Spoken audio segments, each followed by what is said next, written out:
ഇസ്മായിൽ ഹനിയുടെ കൊലപാതകത്തിന് പിന്നാലെ ഇപ്പോൾ ഹമാസിന്റെ പുതിയ തലവനായി മേധാവിയായി യഹ്യ സിൻവർ എത്തുകയാണ്. ജൂലൈ 31-നാണ് ഇറാനിലെ ടെഹ്റാനിൽ വെച്ച് ഇസ്മായിൽ ഹനിയ വധിക്കപ്പെടുന്നത്. അതിന് പിന്നാലെ അധികം വൈകാതെ തന്നെ യഹ്യ സിൻവറിനെ പുതിയ മേധാവിയായി ഇവർ പ്രഖ്യാപിക്കുകയും ചെയ്തിട്ടുണ്ട്. എന്തായാലും പശ്ചിമേഷ്യയിൽ വലിയ രീതിയിൽ കനത്ത യുദ്ധഭീതി നിലനിൽക്കുന്ന ഒരു സാഹചര്യത്തിലാണ് യഹ്യ സിൻവർ ഹമാസിന്റെ മേധാവിയായി എത്തുന്നത്. അത് വലിയ ആശങ്കയോടെയും ഭീതിയോടെയും തന്നെയാണ് ഇസ്രായേൽ ഉൾപ്പെടെ നോക്കിക്കാണുകയും ചെയ്യുന്നത്.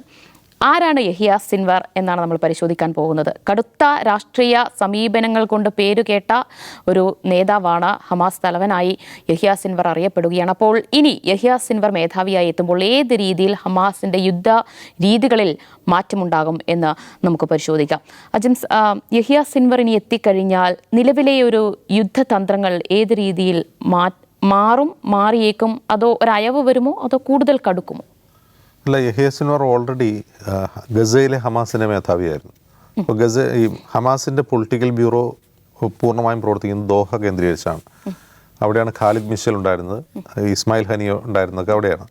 അപ്പോൾ അവരുടെ പ്രധാന പണി എന്താണ്? അവരുടെ ഒന്ന് ഡിപ്ലോമസിയാണ്, മറ്റ് രാജ്യങ്ങളുമായി ഉള്ള ഡിപ്ലോമസി.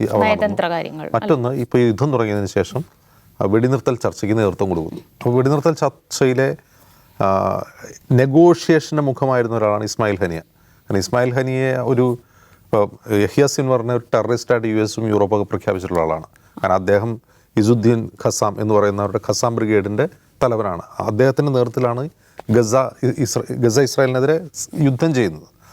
പക്ഷേ ഇസ്മായിൽ ഹനിയ അങ്ങനെയല്ല. ഇസ്മായിൽ ഹനിയ വളരെ മൃദുഭാഷിയായ സൗമ്യനായ ഒരു മനുഷ്യൻ. ഇത്തരം നെഗോഷിയേഷൻ ടോക്കുകളിൽ നെഗോഷിയേഷന് വളരെ പ്രധാനം കൊടുക്കുന്ന ഒരാളായിരുന്നു. അയാളെയാണ് തെഹ്റാനിൽ വെച്ച് ഇസ്രായേൽ കൊല്ലുന്നത്. ഇസ്രായേൽ കൊന്നു എന്നാണ് വിശ്വസിക്കപ്പെടുന്നത്. അപ്പോൾ അതിനോട് ഹമാസ് എങ്ങനെ പ്രതികരിക്കും, ഇറാൻ എങ്ങനെ പ്രതികരിക്കും എന്നുള്ളതായിരുന്നു കഴിഞ്ഞ ആഴ്ച എല്ലാവരും ഉറ്റുനോക്കിക്കൊണ്ടിരുന്നത്. ഇറാൻ എങ്ങനെ പ്രതികരിക്കുന്നു ഇപ്പോഴും അവർ തീരുമാനിച്ചിട്ടില്ല. ഹമാസ് എങ്ങനെ പ്രതികരിക്കും? ഹമാസ് ഈ വെടിനിർത്തൽ ചർച്ച എന്ന് പിന്മാറുമോ എന്നുള്ളതായിരുന്നു ഏറ്റവും വലിയ ആശങ്ക. അവരങ്ങനെ പിന്മാറില്ല എന്ന് അറിയിച്ചിട്ടുണ്ട്. പക്ഷേ അവരുടെ ഏറ്റവും വലിയ തിരിച്ചടിയായിട്ടാണ് ഞാൻ ഈ യഹ്യ സിൻവറിനെ പൊളിറ്റിക്കൽ ബ്യൂറോ ചീഫായിട്ട് നിയമിച്ച, ഹമാസിൻ്റെ മേധാവിയായി നിയമിച്ച അതിനെ കാണുന്നത്. അതിൻ്റെ കാരണം വെച്ചാൽ ഇപ്പോൾ ഇസ്മായിൽ ഹനിയയും ഖാലിദ് മിഷലും വെടിനിർത്തലിന് വേണ്ടിയുള്ള അനുരഞ്ജന ചർച്ചകളിൽ ഏർപ്പെട്ടുകൊണ്ടിരിക്കുകയാണ്. യഹ്യ സിൻവർ അങ്ങനെ ഒരു അനുരഞ്ജനത്തിൻ്റെ മുഖമേ അല്ല. കാരണം യഹ്യ സിൻവറും ഇസ്മായിൽ ഹനിയൊക്കെ ഒരേ സമയം അഭയാർത്ഥി ക്യാമ്പുകളിൽ ജനിച്ച് ഹമാസിൽ ജോയിൻ ചെയ്ത് 87-ലെ ഫസ്റ്റ് ഇന്തിഫാദയുടെ ഹമാസിലേക്ക് വന്ന ആൾക്കാർ തന്നെയാണ്. പക്ഷേ ഇസ്മായിൽ ഹനിയുടെ ഒരു വഴിയല്ല യഹ്യ സിൻവറിൻ്റെ വഴി. യഹ്യ സിൻവർ 23 വർഷം ഇസ്രായേലിൻ്റെ ജയിലിൽ കിടന്നയാളാണ്. 1-2 വർഷമല്ല, 5-10 വർഷമല്ല, 23 വർഷം തുടർച്ചയായി ഇസ്രായേലിൻ്റെ ജയിൽ. അതായത് 4 ജീവപര്യന്തമാണ് അയാൾക്കെതിരെ ചുമത്തിയിരുന്നത്. അപ്പോൾ ഈ ജയിലിൽ കിടന്ന് 23 വർഷം എന്താണ് ചെയ്യുന്നതിനെ കുറിച്ച് അദ്ദേഹം തന്നെ പിന്നീട് മോചിപ്പിക്കുകയാണോ ചെയ്തത്? മോചിപ്പിച്ച കഥ ഞാൻ പറയുന്നത്. 23 വർഷം ജയിലിൽ കിടക്കുകയാണ്. ജയിലിൽ കിടന്നിട്ട് അദ്ദേഹം അവിടെ ഇരുന്ന് ഹീബ്രു പഠിക്കുന്നു. ഇപ്പോൾ ഹീബ്രു എന്തിനാണ് പഠിക്കുന്നതെന്ന് വെച്ചാൽ ഹീബ്രു പുസ്തകങ്ങൾ വായിക്കണം, ശത്രുവിനെ നന്നായി അറിയാൻ കഴിയണം.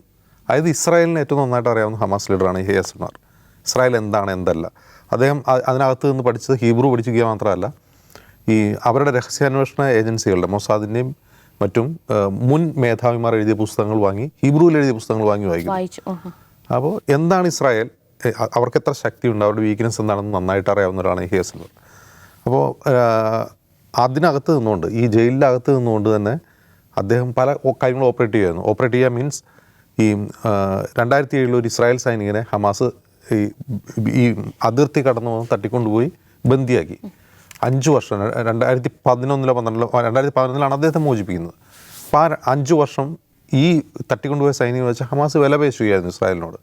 അങ്ങനെ വില പേശുമ്പോൾ ആ വിലപേശൽ മീൻസ് ആ നെഗോഷിയേഷൻ നിയന്ത്രിച്ചുകൊണ്ടിരുന്നത് ജയിലിരുന്ന യഹ്യ സിൻവറാണ്.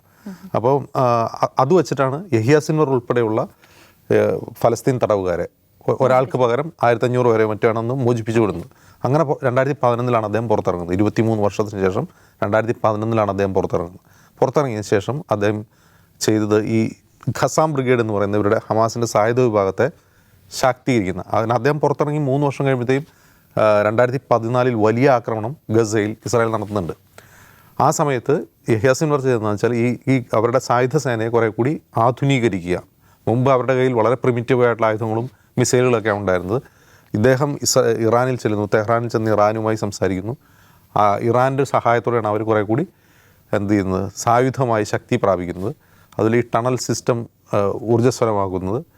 എനിക്ക് തോന്നുന്നു October 7 നമ്മൾ കണ്ട 2023 ഒക്ടോബർ 7 അന്ന് 2014 മൂപ്പർ പ്ലാൻ ചെയ്തിട്ടുണ്ടാവുമെന്നാണ് ഞാൻ വിചാരിക്കുന്നത്.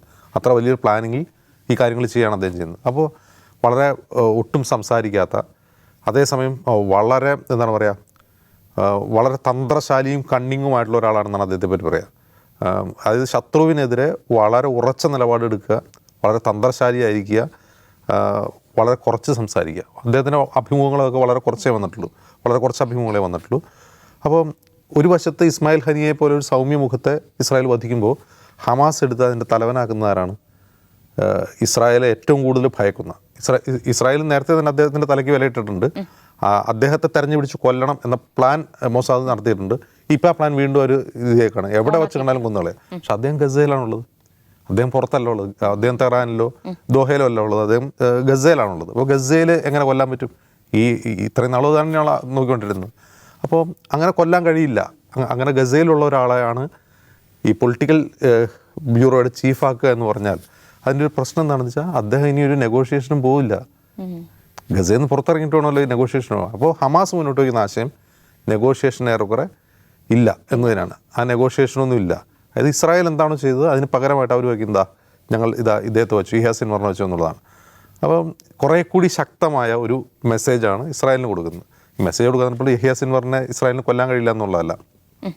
ഹമാസിൻ്റെ ഏത് നേതാക്കളെയും അവർക്ക് കിട്ടുന്ന ആദ്യ അവസരത്തിൽ ഇസ്രായേൽ കൊല്ലും. അതിപ്പോൾ യഹ്യാ സിൻവർ അല്ല, ഖാലിദ് മിഷൽ അല്ല, ഇപ്പോൾ ഹനിയെ കൊന്ന പോലെ ആരെയും കൊല്ലാൻ അവർക്ക് വലിയ പാടൊന്നുമില്ല. പക്ഷെ അതുകൊണ്ട് കഴിയില്ല.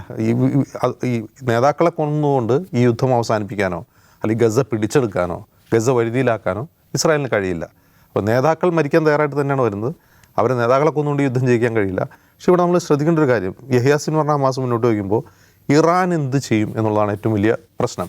അതിൻ്റെ ഒരു കാരണം എന്ന് വെച്ചാൽ ഒരു യുദ്ധത്തിൽ അല്ലെങ്കിൽ ഒരു ഡിപ്ലോമസിയിലെ ഏറ്റവും വലിയ പ്രശ്നം, ഒരു യുദ്ധത്തിലെ ഏറ്റവും മാരകമായ ആയുധം എന്ന് പറയുന്നത് ഹ്യൂമിലിയേഷൻ ആണെന്നാണ് ഒരു തിയറി. അത് ഒരു വ്യക്തി അപമാനിക്കപ്പെട്ടു കഴിഞ്ഞാൽ അയാളുടെ ഏറ്റവും വലിയ ശക്തി അപമാനമായിരിക്കും. അതുപോലെ ഇറാനെ സംബന്ധിച്ച് ഒരു രാജ്യം അപമാനിക്കപ്പെട്ടിരിക്കുകയാണ്. അവരുടെ ഒരു ഗസ്റ്റിനെ അവരുടെ തലസ്ഥാനത്ത് ഒരു പ്രസിഡൻറ്റിൻ്റെ സ്വിയറിംഗ് ഇൻ സെറിമണിയോട് ചേർന്ന് തൊട്ടടുത്ത് ഒരു പാലസിൽ താമസിക്കുമ്പോൾ അവിടെ വച്ച് കൊല്ലുകയാണ്. ആ ഇറാൻ ലോകവേദിയിൽ അപമാനിക്കപ്പെട്ട് നിൽക്കുകയാണ്. അപ്പോൾ ഇസ്രായേൽ ഇപ്പോൾ ഭയക്കുന്നത് എന്താണെന്ന് വെച്ചാൽ ആ തിരിച്ചടി എന്താവും എന്നുള്ളതാണ്. അപ്പോൾ തിരിച്ചടി ഉണ്ടാവരുതെന്ന് US ഇറാനെ ഉപദേശിക്കുന്നുണ്ട്.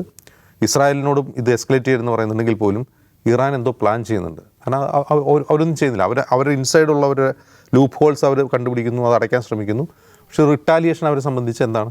നിർബന്ധമാണ്. അവരുടെ ഈ അപമാനം മറികടക്കാൻ മഹേഷിൻ്റെ പ്രതികാരത്തിൽ തിരിച്ചു തല്ലുന്ന പോലെ തിരിച്ചു തല്ലിയേ പറ്റും അവർക്ക്.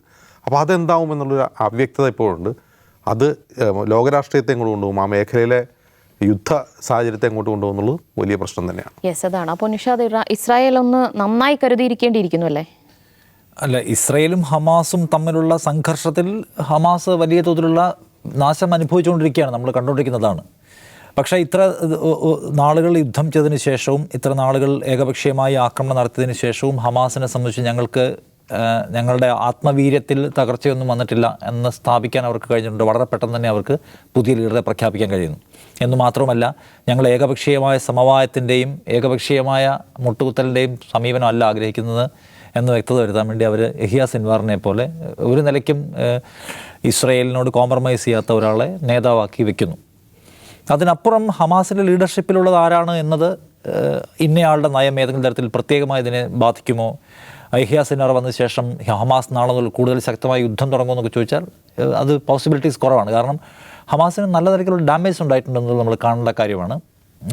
അവർക്ക് യുദ്ധം ചെയ്യാൻ കഴിയുന്നതിനേക്കാൾ ഉപരി സമവായത്തിൻ്റെ സാധ്യതകളിലേക്ക് അവർ തന്നെ ആലോചിക്കുന്ന ടൈമാണിപ്പോൾ. അതർവൈസ് പിന്നെ വേറൊരു കാര്യമുള്ളത്, നേതാക്കൾ നിരന്തരമായി കൊല്ലപ്പെടുക, പകരം ആളുകളെ നിയോഗിക്കുക എന്നത് ഹമാസിൻ്റെ തുടക്കം മുതൽ ഇങ്ങോട്ടുള്ള കാലത്ത് എത്രയോ കാലമായിട്ട് അവർ നടത്തിക്കൊണ്ടിരുന്ന ഒരു പ്രോസസ്സാണ്. ആരെ നേതാവാക്കിയാലും ഇസ്രായേൽ കൊല്ലും. ഇപ്പോൾ ഉള്ള ഇദ്ദേഹം ടണലിലാണ്, പുറത്തു വന്നിട്ടേ ഇല്ല. പുറത്തു വന്നാൽ കൊല്ലപ്പെടാനുള്ള സാധ്യത 90% എബോവാണ്. അവരുടെ ഒന്നാമത്തെ മുഹമ്മദ് ദെയ്ഫിൻ്റെ അടുത്തേക്കാണ് താങ്കളും പോകാൻ പോകുന്നതാണ് ഇസ്രായേലിൻ്റെ ആദ്യത്തെ പ്രതികരണം. മുഹമ്മദ് ദെയ്ഫിനെ ഓൾറെഡി അവർ കൊന്നു കഴിഞ്ഞിട്ടുണ്ട്.